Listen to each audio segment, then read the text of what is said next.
Hi there, I'm Ross Ryan-Gensue, and I'm glad to be talking today about preference structures and core size in large matching markets. I'm especially glad to be presenting this work here at WINE because it sits at this intersection of this deeply economic question of how we make mechanisms to clear markets where agents seek matches subject to their own incentives. But with this insight from network theory, which says, well, these populations look random, but if we don't have a model for the structure of that randomness, well, then we're going to mispredict the dynamics of processes and games played on these networks. And this work is an attempt to bridge that gap. So it starts from the seminal paper from Al Roth and Elliot Parenson, which gives us very general design considerations for matching markets. They say it is essential that the mechanism outputs stable matches. And sort of we see marketplaces fail when agents have incentives to recontract after the resolution of the mechanism. Also, agents are going to face strategic incentives with our mechanism that are related to the size of the set of core allocations. And as market designers, we're going to care about these strategic incentives and we're going to care about the size and the structure of the core. Now, the received wisdom in matching markets is that the core size is generically small and it's going to shrink in the limit as the market grows in size. We also see results in the field suggesting that increased correlation of preferences causes the core to collapse further, perhaps down to a single stable allocation, which would be good news.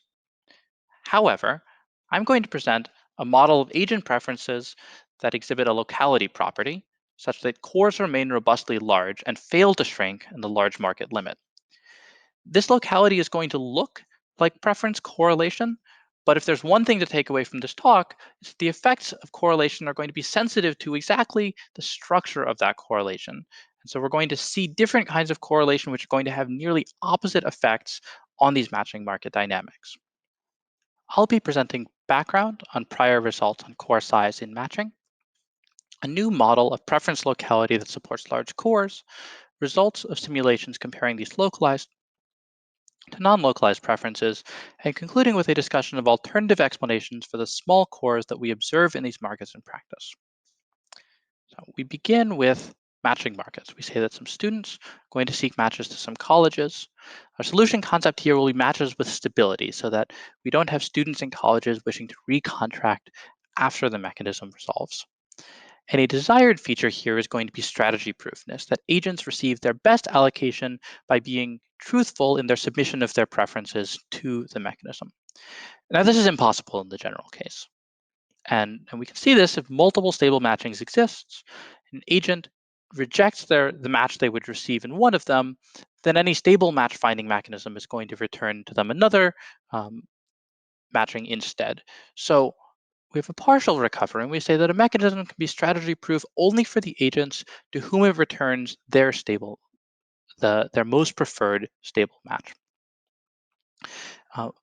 We can see mechanisms that are strategy proof for all agents if only one stable match exists, or for nearly all agents if most agents are not affected by this multiplicity of stable matches. So we're going to care, just how many agents have more than one stable match. And this is going to be the central question of strategy proofness in these markets.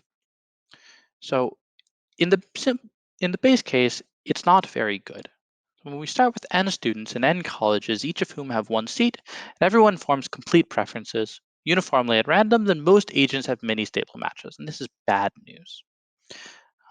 But Roth and Parenson find in the National Residency Matching Program empirically very few stable matchings. Less than 1 in 1,000 agents have more than one stable match. So what's going on with that?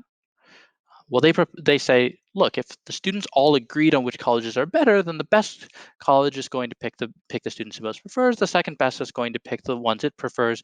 It's going to go down serial dictatorship style, and there's going to be only one stable match. And if the students mostly agree on which colleges are better, there are going to be very few stable matchings. And this is true in theory, and it's possible that the students have high agreement on the very best schools in their relative ordering, but this is also going to require that the students agree perfectly on which hospital is the 150th hospital, which hospital is the 160th hospital, and this is going to be a harder sell. So we keep looking for explanations. Roth and Parenson also find that when the students rank a limited list of options, this forms fewer stable matchings. And so they find this in simulation. They don't have the theory to support it, and they say the theorems explaining why the core must converge will surely follow. Sure enough, they do. And so in the setting of unit demand, Nicola Morica and Mohammed Madian showed precisely the same result theoretically in the many-to-one setting for Hito Kojima and Parag Pathak showed the same thing. And so we start from this unpromising case, and we're sort of filling in some explanations for small cores. We can also ask, well, what's up with this sort of n students against n colleges? What happens when we have n students and n+1 colleges? So Itai Ashlagi and co-authors examine this case of cross-side imbalance when the number of students does not equal the number of college seats. And they find, well, first they find dramatic welfare implications. They say, when there's 100 students and 105 colleges, each agent on the long side is either unmatched or does almost no better than being matched to a random partner. Meanwhile, the students, of which there are 100 versus 150, are going to nearly dictate their preferences in dictatorship style. Incidentally, the sort of collapsing of the options so that the short side basically gets exactly what they want is going to cause a small core. This is not an accident. And their results are going to be robust to certain models of preference correlation um, that we'll see shortly. For a graphic illustration of what's going on here, we can say, well, we fix the number of colleges at 40, and we let this number of students vary from 20 to 80. Against this, we can plot, the students' percentile rank of match in their best allocation and their worst allocation. And here down is the better direction for the students. So we see that when there's 40 colleges and exactly 40 students, then the difference between the student's best allocation and the student's worst allocation is fairly large. But as soon as we get away from that 40 down to 35 or maybe up to 50, then we see that the difference between the student's best average match and the student's worst average match has collapsed to be this very tiny margin. And this will also be driven by a very low probability that those are any different from each other. So we'll revisit exactly this result and exactly this plot a little bit later in the talk. Um, a final, most recent result comes from Hasidim, Ram, and Shorer, who examined a setting of matching with contracts in order to form a model of college admissions with financial aid. And so they're considering the Hungarian college match, where the government funds some seats but not others. And you can go and receive exactly the same education from the college, but maybe you get more funding the one way versus the other. And in their setting, they find very interestingly a large and non-vanishing core. They also find other major violations of classic results from matching without contracts that are ultimately going to be due to their with contract setting, but their large core is not going to be due to the matching with contracts. In fact, it's going to be due to a property that they identify that they call local market power, which we're going to be able to recover in the without contracts setting. So we'll also talk about that later. This brings us to matching markets. So now I need to give you a slide with some notation. Define a matching market. It's got some students who seek colleges or perhaps no college. It's got some college who seeks who have some preferences over sets of students. And we're just going to assume that the college's utility function over students is is in some way additive over students. And to these, we're going to try to match them up. We're going to care about stable matchings. So we'll say a matching is blocked by some student-college coalition. If the student prefers that college to its current match, then the college would prefer to admit that student and reject 0 or 1 other students. The matching will be stable if it's unblocked by any of these, and that's going to be a requirement for our solutions. As a note, we'll take the standard measurement of core size, which is in the fraction of students who have this multiplicity of stable matches. This comes from Amoralka and Marian. We're not going to be counting the core size and number of distinct allocations. We're going to care how many agents are affected, which gets back to this question of incentives. Rather than focusing on one matching market, we're going to sort of ask what's the frequency of these events across a class of models. And so we're going to want random matching markets. We'll say we have the set of colleges, and each college draws a preference profile from some distribution of preference profiles. Each student draws a preference profile from a different distribution of student preference profiles, and we have multi-unit demand. And then in a very standard way, we're going to talk about sequence of these markets that's growing in the number of agents. So we can talk about how these dynamics change when the number of agents goes to infinity. So we have the number of colleges growing very smoothly. We're going to talk about the number of students being closely tied to the number of seats, perhaps up to some imbalance factor. The students will all have fixed length preference lists, and the college will have bounded quotas. And we're now ready to state the classic small core results in the field. So we'll fix a preference list size, we'll fix a probability distribution over the colleges, and we'll say, well, each student is going to generate preferences by reaching into this distribution, saying this is my most favorite college. Again, this is my second most favorite, and so on. And in this setting, we'll see, well, in a regular sequence of colleges that's growing in the number of markets that's growing in the number of agents, then the fraction of students or colleges with more than one stable match vanishes as the number of agents grows. And necessarily the fraction of agents who can manipulate a deferred acceptance mechanism will also vanish. A sluggy et al. Will find that when the students rank all of the colleges this way, then this regular sequence is going to have vanishing core if the number of students and the number of colleges are going to differ by some constant factor. But the one thing that I want to point out about this distribution is there's no notion here that two colleges are more likely to happen together. That some colleges can be more popular than other colleges, but we can't say, well, if you like this college, then you'll like this one as well. And we're going to introduce a model of preferences that provides some structure for this. So we say that this is a geographic model of locality. In particular, we'll sort of fix this preference list size again and arrange the colleges in some circular geometry, just around a circle. Say, well, the students are going to draw their preferences by finding a location and just drawing uniform preferences from the nearest colleges. The colleges' preferences will be uniform just as they were before. And I want you to think about this as if we're approaching an Erdos-Renyi network and say, well, everyone sort of has some probability of connecting to everyone else, but if you connected to this person, you're also more likely to connect to this one. And sort of think about this analogously to taking the very first steps of trying to inject this notion of network structure into these populations of matching markets. What does this give us? Well, immediately this gives us core size. So we see that in a sequence of these markets with the number of agents that's going to infinity, even in the presence of imbalance, there's some positive lower bound on the fraction of colleges and the fraction of students with more than one stable match. The size of the core is going to fail to vanish in the large market limit. And as a corollary, the fraction of these agents who can manipulate a deferred acceptance algorithm is going to be bounded below even in the large market limit. We'll get to the theory in a minute, but for now I want to return to these simulations just to see how this works in practice. So we return to 40 colleges between 20 and 80 students. And here we see that if each student uniformly ranks each college, well, then there's this sort of middle part right on the knife edge of the balance where the students really care about whether they receive their optimal match or their pessimal match.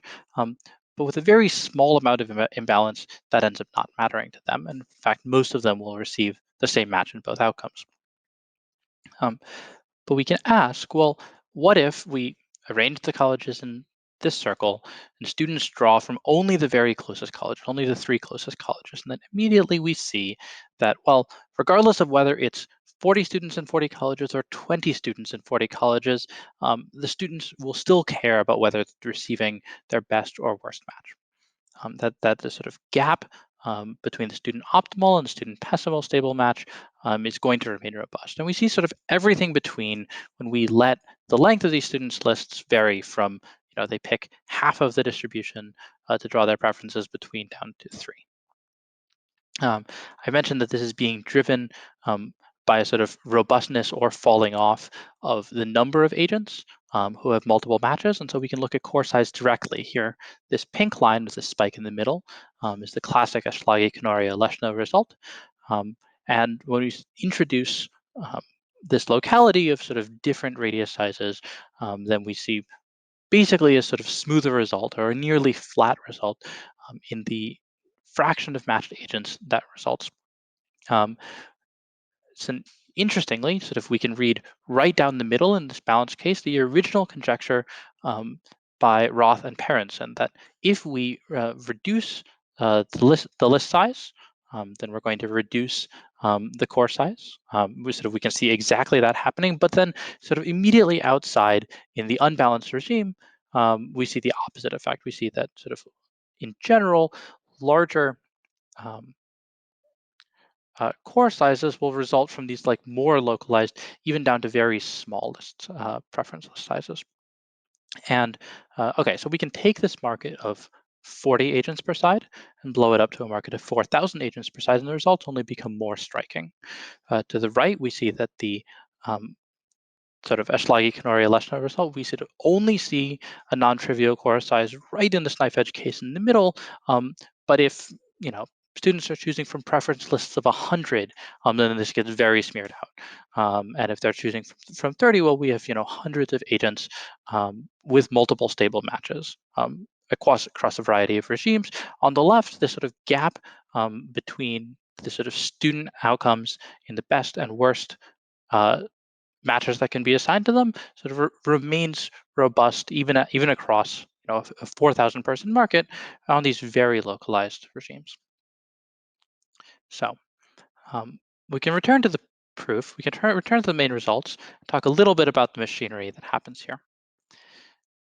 The So we have a sort of k-regular balanced random market. We're going to talk about the balanced case first and sort of show a result which is going to generalize to the unbalanced case. But it's simpler to start with the balanced case. And we can ask, what is the very simplest um, market in which we'll have this multiplicity of stable matchings? Turns out it's this 4-agent market where we have 2 students and 2 colleges. And college 1 wants to match with student 1, and college 2 wants to match with student 2. But student 2 prefers college 1, and student 1 prefers college 2. And so we can sort of either give the colleges what they want or the students what they want, and either outcome is stable. And okay, so this setting works in sort of the 2x2 case. We can also find a multiplicity of stable matchings when we find sort of a sub-market that looks like this in a larger market. And the only additional condition is that we need for these agents to sort of prefer to stay inside. So these are like the students' most preferred colleges, and these are the best students that college can find. And if we want to ask how likely is this to happen, well, we can just start solving these probabilities. We say like, well, this is the probability that no better student comes along, and these are the probabilities that these are the 2 colleges this student picks. I'll note that this one is 1 over nk, because if these 2 colleges are related, or it's 0 if they're further apart. This is going to end up being mattering in a second, because when we solve out this limit and we consider for each college all of the students who could come along and sort of make this condition true, we see that each college gets involved in a multiplicity of matches with this constant probability, with this probability that is like not growing in n as n goes to infinity. And the piece here that matters, the piece here that we've changed from the uniform preferences model is these probabilities. So if students form their preferences for 2 colleges uniformly, well, then we'd have like, multiple choices of which C2 to pick. But each of these probabilities would be 1 over n squared. We'd end up with an extra n in the denominator that's going to 0. And we'd lose our non-vanishing lower bound. And basically the same proof goes through in the unbalanced case. We end up with extra factors of sort of this p imbalance ratio running around, but it's basically the same result. And we find this lower bound that's going to be robust. So to sum up, the received wisdom on core size suggested that cores would be small. We presented a simple model of preferences with locality that robustly supports large and non-vanishing cores. The results of simulations that bear out that these localized preferences have robust cores in large markets and imbalanced markets. So I'd like to take the last few minutes for a discussion of alternative explanations of the small cores that we do empirically observe in practice. So the puzzle here is that large unbalanced matching markets need not have small cores if agents' idiosyncratic preferences have some sort of clustered structure to them. And we might expect that they do. Yet empirically, many markets exhibit small cores anyway. And the question is like, why is that? So an explanation that we started with was that perhaps this is just due to very strong global preference alignment. Certainly at the top, this might be reasonable. People sort of post online, well, these are the best. And it's possible that the students will agree on who the best schools are, it's much less likely that they're going to agree all the way through the middle and bottom of this distribution enough to cause this core convergence. And so this explanation sort of leaves something wanting, and I think we want something more. Another um, set of explanations goes through thinking about preference formation or expressing preferences to the mechanism as itself a binding constraint. So this might be search costs, where agents sort of don't have access to their full um, uh, set of preferences um, for matches, or a setting that's been recently proposed by Ron Schorer, who calls it simultaneous search, where students have some sort of uncertainty over their own value as a match partner and end up spending their sort of limited budget of applications applying to, well, if I'm sort of a high value match partner, then I'll apply to this school. If I'm a medium value, I'll apply to this school. If I'm a low value, I'll apply to this school. And ex post, they end up not having spent many of their matches, many of their applications at all, exploring different possibilities around their realized value. So we end up not learning much at all about what the true core is because their effective application size is very, very tiny. Both of these applications would imply true cores much larger than observed cores, and it's simply a sort of flaw of our mechanism design that's leaving us unable to realize that fact. Sort of a lot more to unpack here, but let's move on. The another set of explanations goes through localized matching dynamics. So what we've seen here is that the structure matters, but perhaps some of these explanations can operate at a smaller scale. So we know um, that in rural areas, when we're looking for medical residents, there are many more seats, or there are more seats than there are residents. And perhaps in those areas, the residents pick their seats. In the high demand areas, there are more residents than seats, and the seats can pick the residents. If this is happening, even if there's not an overwhelming imbalance in any um, in the system overall, perhaps each of these localities exhibits enough imbalance to collapse its own core, and we observe very little core overall. Again, this needs to sort of, we need to be explaining away all of the core to get to this 1 in 1,000 number that we observe in markets and practice. Um, we could also see preference alignment at local scales. Perhaps we all agree on sort of the ranking of hospitals within this particular city, and this causes again core collapse locality by locality, but we need to get all the way out. So this also feels somehow incomplete. Um, A last set of possibilities is that perhaps the preferences that we're dealing with are not, in fact, the preference from the true core. They're not the true preferences of the agents involved, and they've sort of already been strategically manipulated somehow. Um, how exactly we tell is the task for another project, but we won't answer these questions today. But if market size alone is insufficient to explain core convergence, then we'll ultimately need to turn to a structural understanding and structural models of these markets in order to properly explain the matching dynamics. And I hope that this is a fruitful avenue for future research. Thank you.